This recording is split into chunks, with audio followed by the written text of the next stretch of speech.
Hey everyone, it's Bobby from Decoding here, and in this video we'll be setting up a managed database service in DigitalOcean. So without further ado, let's jump straight into it.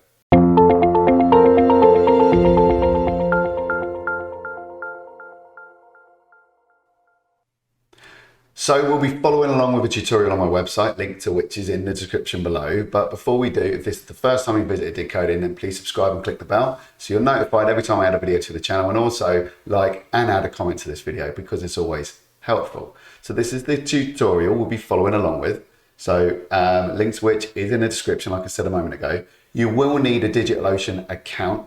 Click this link or any DigitalOcean link in this page and you'll get $100 of free credit to your account. It's an affiliate link. So I do get a kickback, but go ahead because free money is always a good thing. But why are we looking at managed database services? Well, it can be a pain in the bum setting one up in a production environment. You need to worry about things like maintenance, reliability, scalability, and security, right? Managed database services reduce this headache. It's as simple as that.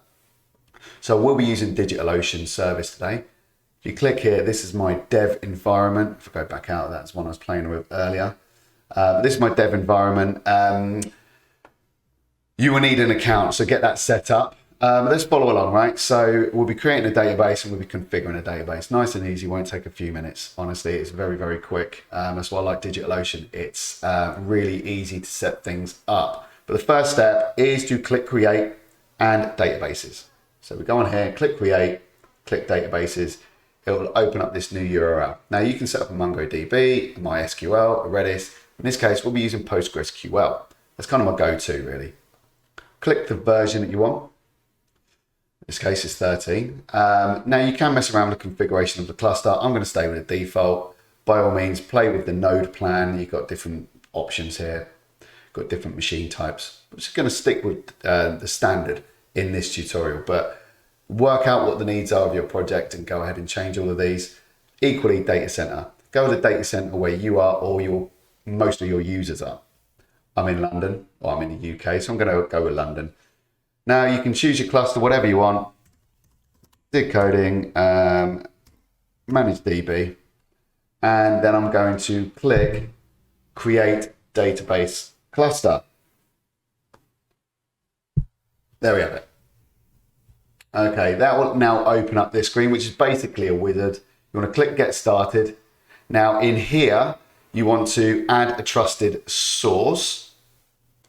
In this case, add the IP address of the droplet you've configured. Now there's a link to a video up here of a video that I've put together to help you do that.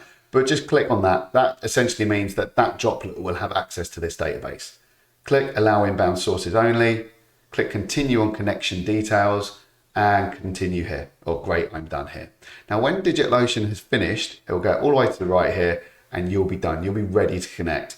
All of your connection details are housed here. You will need all of this information if you're trying to connect with an app such as a Django web framework app, right? So that's the information you'll need. You won't be able to do anything until it's actually configured in DigitalOcean.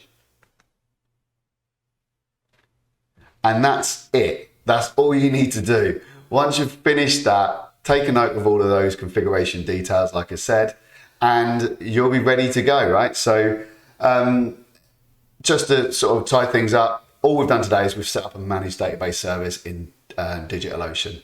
It's very, very easy, but equally, I mean, it's always handy having a tutorial to help you through it and hold your hand. So I hope you've enjoyed it. I hope it's been useful. Thanks for watching, and I'll see you in the next video. Thank you. Bye-bye.